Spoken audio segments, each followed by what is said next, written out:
Fear Not, Episode 57.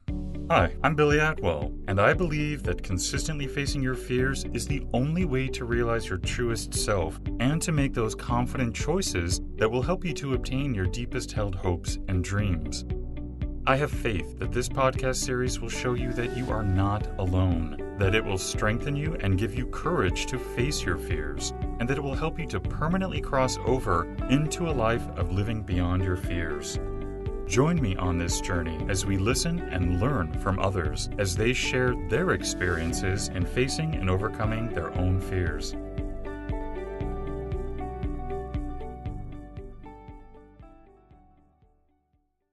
Hello, everybody. Today, you and I are going to be joined by Carol Graham. Hey, Carol, how are you today? I'm awesome. How are you? Yeah, I'm doing really well. Thank you so much. Are you ready to fear not today? Every day. Carol is the author of a fast-paced, award-winning memoir, Battered Hope. She's also a regular contributor to numerous blog sites, including her own Never Ever Give Up Hope. She has 2 monthly columns in Book Fun magazine and has been published in several anthologies. In 2015, Carol received the Woman of Impact Award from Focus on Women magazine, and Author of the Year for her memoir, Battered Hope. She hosts a bi-weekly talk show, Never Ever Give Up Hope, in which she interviews people with remarkable stories of how they've conquered overwhelming obstacles and achieved success. Carol has survived the challenges of major illnesses, devastating personal losses, and financial ruin more than once, yet has refused to become a victim. Her goal is to share with others how to survive and thrive. In addition to motivational speaking, hosting a talk show, and writing, Carol owns 2 jewelry stores, is a wife, mother, grandmother, and together with her husband have rescued over 30 dogs. Carol, can you take a few moments to fill in the gaps and maybe give us an additional brief glimpse of your personal life? A brief glimpse. I never sleep. Okay.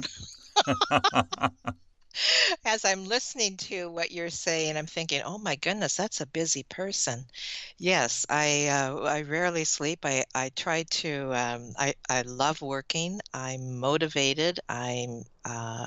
I do a variety of things as you mentioned, including helping to manage both jewelry stores. And I'm a health coach and symptomologist, which I don't know if that was included in that. I have many clients, a lot of whom I have been able to give them their life back after being a cancer survivor myself. The list goes on. Well, thank you so much for sharing that. Would you also share with us today, Carol, one of the biggest fears you've had to face? I thought about that question for some time because when you offered the opportunity for me to be on your show, and I saw that the main question was, what is your biggest fear? I have faced so many large fears in my life, and I can't really say which one is or was the biggest. So I'm going to recap like 4 or 5 of them that I thought might relate to your listeners. One, of course, is cancer, and I think a lot of people fear sickness and death. And when I was in my early 20s, I was told I had uterine cancer, that the only chance of survival I would have would be a complete hysterectomy. I can absolutely refuse that because I wanted to have a baby, and I knew if I didn't have the parts or if I was dead, I was not going to have a baby. So I refused that. The doctor got extremely angry with me and told me to go home, suffer, and die. And that was, you talk about fear. I mean, a doctor is telling you, you don't listen to me, go home and die, and just was very arrogant. And I, as a young woman, turned in his office, faced him, and I said, I will walk in here pregnant. And I was shaking in my boots. But I knew that I had to take that step because I was not going to allow death to grab me at such a young age. And 14 years later, I did walk in there pregnant. And Wow. I thought, gosh, he looks old when I looked at the doctor because I knew I was at a lot better health than he was. And that's what started me on the road to become the health coach, and I've been able to help many hundreds of women over the years in that way by getting them to change their lifestyle, change their food, add food supplements, and realize optimum health as is available for all of us if we know what to do and understand that the body can heal itself. So that is a very big fear that I had and that many people do, and certainly one that can be eliminated by what I did, taking the bull by the horn, so to speak, and not allowing it, not accepting it. So I think the unacceptance of being trapped into a state of fear is one way to address the situation when you're faced with it, and that is facing your fear and either accepting it or not accepting it. And I chose not to. Another time was when my husband was falsely accused, and both of us were arrested for a crime that we did not commit. These are all stories that are in my memoir, by the way, so I'll just touch a little bit on them. But it was the only witness we had to the crime committed suicide before the trial. My husband was sent to jail, and I had to face the fear of not only that and facing our accusers in court, which who lied. And I know we all hear this story of people who have gone to jail, but was in fact true. And trying to figure out how we're going to do that on our own. You know, I was a young woman and ill, and it just, there's many things that we face that are devastating. And what I have tried to do as a result is to face the reality of them, to be rational in my thinking, to take a deep breath, and to approach everything in a state of calmness rather than in a state of anxiety, because I don't think we think clearly when we are too anxious. We lost two children. That too is a huge fear that a lot of people face, and how we coped with that and the pain of that. We had our partners in business steal our business from us, which was resulted in the false arrest. But they stole our business from us, left us penniless. This is another thing that people, I think, in business are concerned about and will fear, that someone could do this to them. We had it happen, not just once. I think another thing when I was thinking about this subject is I've been in two very serious car accidents. And I know there are people who have been in car accidents who say they can never drive again. I've spoken to many of them, and they are afraid to get behind the wheel. But I think the answer to your question, Billy, is to face it and to be realistic. And fear is rarely rational. And so to think rationally. That's a long answer to your question. No, that's quite all right, but I'm just sitting here thinking, oh my gosh, you've been through a lot. My book is 12 chapters, and each chapter deals with a minimum of one major trauma. And so I do understand trauma and fear. And I'm making that book available, which you can talk about later today as well. Yeah, Free. free. Yeah, that's always a good thing. Would you share with us some resources that you've used to help you deal with fear? You know, from those moments, because surely you had to start out somewhere. Yes, yes. So if you could share some of those with us today, so that we might be able to use them ourselves, that would be great. I think the biggest thing is it comes from how I was raised.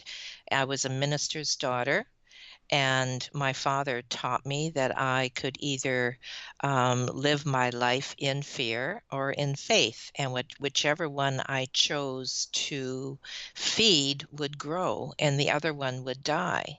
And so I chose, even as a young child, to feed my faith. And I know that faith is something that many people will agree with me that gets them through any number of circumstances, and it is an incredible force. Anyway, my father taught me to face my fears with faith. And so even as a young child, I knew that there was a God who loved me and who would take care of me. And so that's what I chose to dwell on rather than dwell on whatever I may be going through, because my mother was dying when I was a very young girl and I did lose her. And so it was a constant fear of losing her. But when my father just instilled in me, don't feed that fear. Don't worry about it. Don't dwell on that, but dwell on the fact that your mom is going to be okay. And if she's not going to be okay, you'll still be okay. And so it was just, as a very young child, understanding that I did not have to feed my fear, but I could feed what I believed in, which was I believed in a God who loved me. And I think that's what sustained me, as many people will attest to, that they too have a strong faith in their lives that got them through many, many problems. Being a man of faith myself and believing in power of words and thoughts too, and those that conscious choice to choose between fear or faith. Do you do you have some sort of mantra or a favorite scripture that you use for that, or is it just knowing and you just focus on the knowing? Well, there is both, actually. For example, when I was told that as a young woman that I was going to die and that there was no hope, the scripture that came to me was one that is not necessarily a healing scripture or a scripture that most people would think would give them the strength they needed, but it certainly did me, and that was, "Blessed is she who believed that there would be a fulfillment of that which was spoken to her by the Lord." And so when I would lay in my bed and the pain was so unbelievable from the cancer, and I didn't know if I was going to make it through the rest of the day, let alone the rest of the week, I would just repeat that I was blessed to believe that there in fact would be a fulfillment of that which was the promise that I received.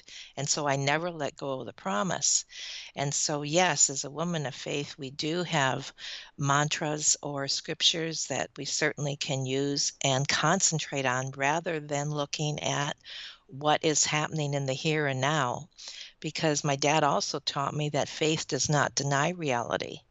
And even though we might have what's called an empty faith or a blind faith, if we are concentrating on that rather than on the negative problem and thinking, I'm not going to make it, this is hopeless, hopeless, absolutely hopeless. Yes, that's exactly what we're going to be feeding. So it goes right back to what we talked earlier about feeding our faith and our positive, whatever mantra that you choose, rather than dwelling on the negative. And it does get you through because it changes your attitude.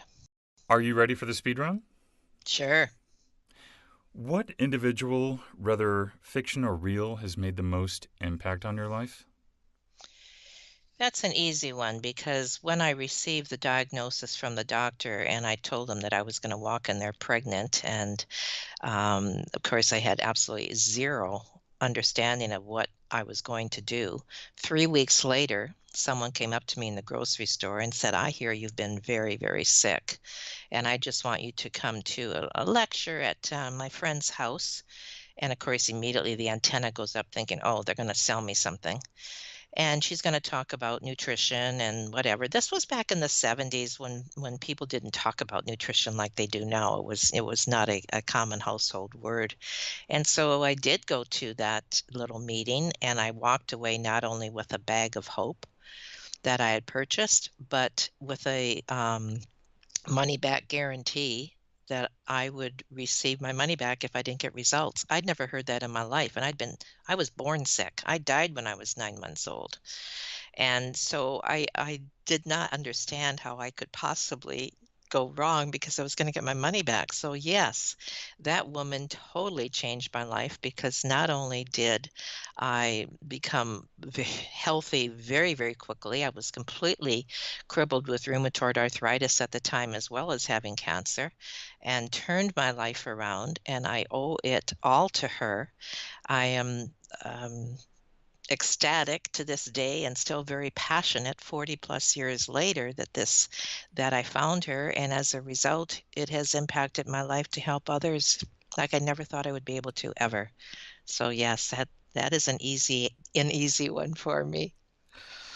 If you could instantly change one thing in the world, what would you change?